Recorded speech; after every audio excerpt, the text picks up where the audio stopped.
महाराष्ट्र शासनाने 24 जुलै 2026 रोजी एक GR प्रसिद्ध केला आणि त्या GRच्या माध्यमातून शैक्षणिक अर्हतेमध्ये थोडेसे बदल जे या नवीन GRच्या माध्यमातून करण्यात आले, तर ते बदल आपण या व्हिडिओच्या माध्यमातून समजून घेऊया। आता ते बदल एवढे महत्त्वाचे काय आहेत तर बघा, जर तुम्ही जेव्हा प्रेफरन्सेस देतात म्हणजे आता लवकरच प्राधान्यक्रम सुरू होतील आणि ते प्राधान्यक्रमामध्ये जर तुम्ही चुकीच्या शाळा निवडल्या आणि चुकीच्या शाळेमध्ये तुमचं सिलेक्शन झालं किंवा तिथं कागदपत्र पडताळणीला तुम्हाला जावं लागलं आणि त्या ठिकाणी तुमची शैक्षणिक अर्हता जर व्यवस्थित पद्धतीने नाही बसली किंवा नियमानुसार नाही बसली तर तिथून तुम्ही रिजेक्ट होऊ शकता। म्हणून ही शैक्षणिक अर्हता अत्यंत व्यवस्थित पद्धतीने समजून घेणं आवश्यक आहे, कारण याच्यामध्ये थोडासा गोंधळ होतो बरेचदा। जसं की माझं BSc BEd झालंय, मग 10वी माझं मराठी मीडियम मधून झालं, BEd पण माझं मराठी मीडियम मधून झालं, मग मी अशा परिस्थितीमध्ये मी सेमी इंग्लिशचा टीचर नाही होऊ शकत, कारण माझं 10वी मराठी मीडियम मध्ये आणि BEd सुद्धा मराठी मीडियम मध्ये। आता एखादा उमेदवार असेल की ज्याचं 10वी मराठी मीडियम मधून झालं, 10वी मराठी मीडियम मधून, पण DEd त्याचं इंग्लिश मीडियम मधून आहे, DEd त्याचं इंग्लिश मीडियम मधून किंवा BEd इंग्लिश मीडियम मधून आहे, मग अशा वेळेस तो उमेदवार सेमी इंग्लिश साठी कामाला येतो। एखादा उमेदवार ज्याचं 10वी पण इंग्लिश मध्ये आणि BEd किंवा DEd पण इंग्लिश मीडियम मध्ये, मग तो उमेदवार इंग्लिश मीडियमच्या शाळांसाठी। तर हे कॉम्बिनेशन जे हे तर एकदम स्वाभाविक आहे, पण याच्यामध्ये अजून काही छोटे मोठे बदल जे आहेत या नवीन GRच्या माध्यमातून करण्यात आले, त्यामुळं ते बदल समजून घ्या। अन्यथा असं होतं की सपोज मी एखादी शाळा प्राधान्यक्रमामध्ये दिली, मग मी सपोज एक शाळा प्राधान्यक्रमात दिली आणि ती शाळा असेल सेमी इंग्रजीची, पण माझं शिक्षण जे मराठी मीडियम 10वी आणि मराठी मीडियम BEd, मग मी मराठी मीडियमलाच बसतो, मला जी शाळा भेटली ती सेमी इंग्लिशची आहे, तिथं माझी शैक्षणिक अर्हता बसतच नाही, मग इथून माझं कागदपत्र पडताळणीमधून रिजेक्शन होऊ शकतं आणि माझं पूर्ण वर्षभराची मेहनत वाया जाऊ शकते, किंवा मग मला परत माझ्याऐवजी दुसरा उमेदवार घेण्यात येईल आणि मला पुढच्या प्रोसेसमध्ये किंवा फेज 2 मध्ये जावं लागेल, किंवा असंही होऊ शकतं की जर फेज 2 नाही आली तर अख्खं वर्ष वाया जाईल किंवा इतके दिवस केलेली मेहनत वाया जाईल। त्यामुळं व्हिडिओ शेवटपर्यंत बघा, माहिती समजून घ्या आणि व्हिडिओ कसा वाटला हे कमेंट बॉक्समध्ये टाकायला विसरू नका। आता हा GR जो आहे तो नेमका काय त्या अगोदर बघूया। बघा 24 जुलैला हा नवीन GR आला। 13 फेब्रुवारी 2013 मध्ये जो सुरुवातीचा जुना GR होता त्याच्यामध्ये थोडेसे बदल जे या नवीन GRच्या माध्यमातून करण्यात आले। म्हणजे तो जो GR आहे, शैक्षणिक अर्हता असेल, व्यावसायिक अर्हता असेल, व्यावसायिक शिक्षण तुमचं म्हणजे DEd किंवा BEd, ते त्या GR नुसारच होणार, कुठल्या 2013च्या GR नुसार। पण याच्यामध्ये शाळा निवडताना किंवा तुमची ज्या शाळेवर शैक्षणिक अर्हता बसते त्या संदर्भात नेमकं कोण कुठे बसणार, कुणाची शैक्षणिक अर्हता कोणत्या ठिकाणी परफेक्ट बसते, या संदर्भात फक्त एक छोटीशी लाईन मध्ये किंवा एका छोट्याशा क्लॉज मध्ये हा चेंज करण्यात आलाय। मग तो पहिला पॅरेग्राफ त्यासाठी हा महत्वाचा आहे की 1ली ते 5वी, 6वी ते 8वी, 9वी ते 10वी या गटांसाठी त्या माध्यमांचे सेमी इंग्रजी वर्गाकरता शिक्षक उपलब्ध करून देताना व्यावसायिक अर्हता म्हणजे DEd किंवा BEd ही इंग्लिशच असलं पाहिजे। म्हणजे 1ली ते 5वी असेल किंवा 6वी ते 8वी असेल किंवा 9वी 10वी असेल, इथं जर तुम्हाला सेमी इंग्रजीचं शिक्षक व्हायचंय तर तुमचं DEd किंवा BEd हे सेमी इंग्लिश मधूनच असलं पाहिजे। तुम्ही इंग्लिश मीडियम मधूनच DEd किंवा BEd झालं असलं पाहिजे, तरच तुम्ही सेमी इंग्लिशला अप्लाय करू शकता। पण त्यासाठी तुमची 10वी, जसं मी पूर्वी सांगितलं की तुमची 10वी ही आयदर मराठी मीडियम मधून, उर्दू मीडियम मधून, कन्नड मीडियम मधून किंवा हिंदी जे पण असेल त्याच्यातून झाली असावी, प्लस तुमचं व्यावसायिक अर्हता ही इंग्लिश मीडियम मधून असावी, तेव्हा तुम्ही सेमी इंग्लिश साठी पात्र असतात। म्हणजे जसं की माझं 10वी झालं मराठी मीडियम मधून, पण माझं BEd झालं इंग्लिश मीडियम मधून, मग मी 6वी ते 8वी आणि 9वी 10वीचं शिक्षक पण कोणता सेमी इंग्लिशचा शिक्षक म्हणून पात्र असतो सेमी इंग्लिश साठी। मग ही जी शैक्षणिक अर्हता आहे ही समजून घेणं आवश्यक आहे। तर यांचं म्हणणं आहे की या वर्गांसाठी जर तुम्हाला सेमी इंग्लिश साठी अप्लाय करायचंय किंवा या वर्गांसाठी सेमी इंग्लिशचा टीचर घ्यायचंय तर तुमची व्यावसायिक अर्हता म्हणजे DEd किंवा BEd ही इंग्लिश मीडियम मधून असणं आवश्यक आहे, पहिला मुद्दा। दुसरा मुद्दा, त्या शाळांचे माध्यम जसे की मराठी, हिंदी, उर्दू, कन्नड इत्यादी विचारात घेऊन उमेदवारांनी शालांत परीक्षा ज्या माध्यमातून उत्तीर्ण केली ते माध्यम अथवा शालांत परीक्षेत जी द्वितीय भाषाविषयी घेऊन उत्तीर्ण केली त्या माध्यमांच्या शाळेसाठी उमेदवारी विचारात घेण्यात यावी। आता पूर्वी काय होतं, आता नेमका बदल समजून घ्या।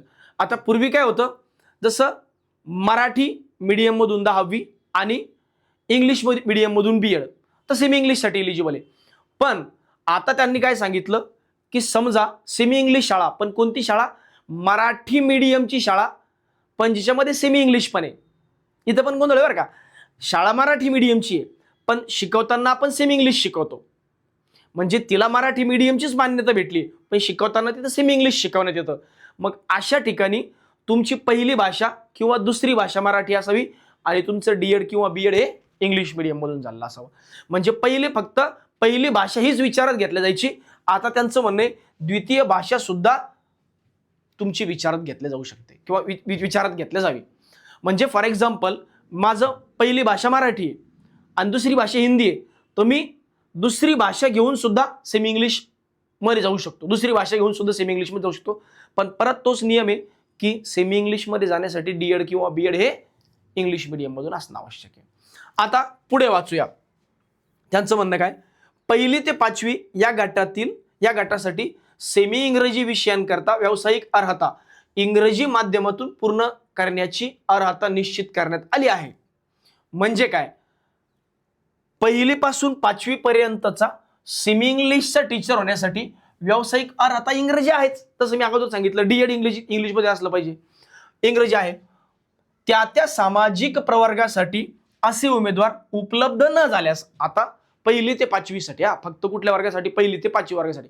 जर माझं मराठी मीडियम आहे, म्हणजे 10वीला मी मराठी मीडियम मधून शिकलो, पण माझं डीएड जे हे इंग्लिश मीडियम मधून नाहीये, इंग्लिश मीडियम मधून नाही, अशा परिस्थितीमध्ये ती जागा रिकामी राहणार, तिथे शिक्षक भेटणार नाही, असं तर होणार नाही, कारण खूप कमी जागा असतात त्या. पण जर असं झालं तर असं न झाल्यास परत नव्याने जाहिराती देऊन ज्या उमेदवारांनी व्यावसायिक अर्हता इंग्रजी माध्यमातून पूर्ण केली नाही, मात्र 12वीला विज्ञान किंवा BA, MA इंग्रजी किंवा BSc, MSc अशी अर्हता धारण केली आहे, अशा उमेदवारांना पात्र समजण्यास मुभा देण्यात येत आहे असे वाचावे. म्हणजे जर इंग्लिश मीडियमचा डीएड कॅन्डिडेट नाही भेटला, 10वी मराठीतून आहे किंवा हिंदीतून आहे किंवा उर्दूतून आहे किंवा फॉर एक्झाम्पल तुमचं कन्नडमधून आहे, पण तुमचं डीएड इंग्लिश मीडियम मध्ये नाही, असं एकही उमेदवार नाही भेटला किंवा असे उमेदवारच नाही भेटले, मग अशा परिस्थितीत तेवढे जर उमेदवार नाही भेटले तर त्यांच्याऐवजी नव्याने जाहिरात काढण्यात यावी आणि नव्याने जाहिरातीमधून ज्यांचं 12वीला सायन्स होतं किंवा BA ML इंग्लिश होतं किंवा BSc आहे, MSc आहे, म्हणजे इंग्लिश मीडियममध्ये कुठेतरी त्यांचं शिक्षण झालंय किंवा इंग्लिश ॲज अ सब्जेक्ट घेऊन त्यांचं शिक्षण झालंय, अशा उमेदवारांचा विचार करण्यात यावा. पण मला असं वाटत नाही, कारण मोजून तुरळक 5-7% शाळा ज्या आहेत त्या सेमी इंग्लिशच्या आहे. मग गव्हर्नमेंटने हा निर्णय का घेतला असावा?